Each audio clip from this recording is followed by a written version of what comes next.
I met Stephanie 7 or 8 years ago when I lived in Phoenix. She had red hair and spent hours shaving my face in front of the bathroom sink with the slow grace of the very drunk. When I called her from the bar that night, all I could get out was, "Come get me." She took me to her house. It was the first time I had ever been there. It was small and squat, crouching down to the asphalt on its green haunches. Inside, the heat had a dull, uneven weight to it. It tasted like stale bread starting to ferment. Years later, I remember the house being different every time I saw it. The greens meeting the browns, then to grays.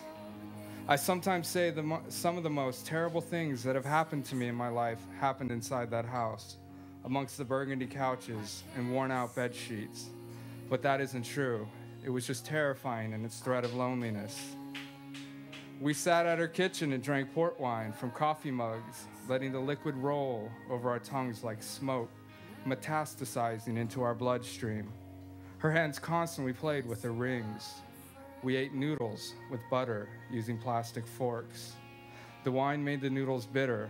Her cell phone sat on the table, pink and lifeless. Nights when I hadn't been drinking, she would make me read the book The Hobbit to her.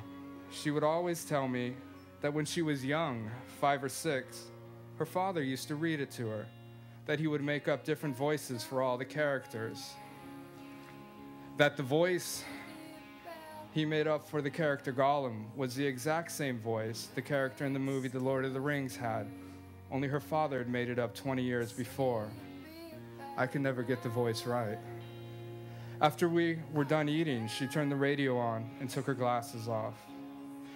It was only when her glasses were off that I had ever noticed that her nose was crooked and bent.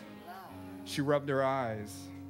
Someone on the radio was talking about an important actress from Hollywood's heyday that had died. I didn't know when Hollywood's heyday was, but I knew the actress.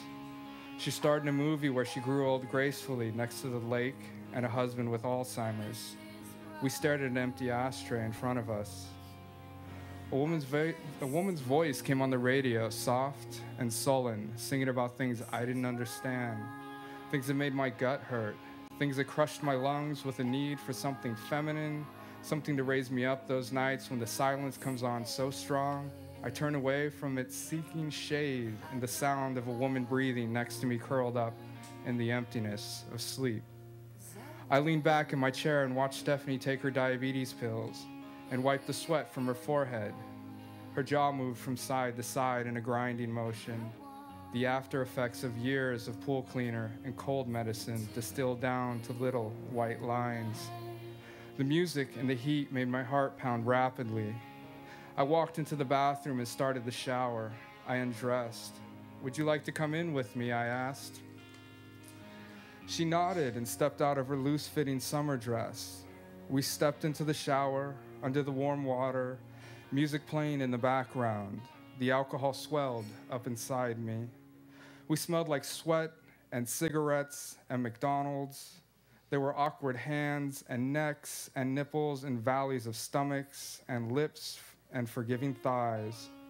I washed her back, running my hands over the scar where the tattoo of Christ's hands had become septic with staph and had eaten away the flesh, leaving a crater. I felt the curve of her brittle spine, my hands circumnavigating her ribs, soaping her uneven breast and dirty elbows and raw knees down to her calves, to the needle marks on the top of her feet. I dragged the shower head over the crown of her forehead and her hair, baptizing her shoulders with wet, furious need, drowning out the pounding of blood through veins and arteries and capillaries. I once saw a man when I was in jail cry silently to himself on a bunk after being found not guilty of a crime that carried a long prison sentence. That is as close as I can come to explaining how I felt at that moment. In the shower that night, I watched 1,000 atoms of light converging around our heads and in our ears and eyes and noses and mouths. And we spoke nothing but light to each other until the water turned cold and we stumbled out into the bright light of a naked light bulb, searching for towels. We dried off and laid in bed, trying not to not to sweat and ruin our clean bodies. We smoked and ate licorice without talking. And what I thought about then, staring at the popcorn ceiling in those brief minutes of empty stupor that come after orgasm, is this: that this might be all there really is: hair and nails and skin and want. Now when I close my eyes and try to remember what we were like, I can still smell the rains during the monsoons in August. I try to hide in that, in a moment caught in a rainstorm, hurtling down the freeway in a 1971 VW Bug, no windshield wipers, no brakes.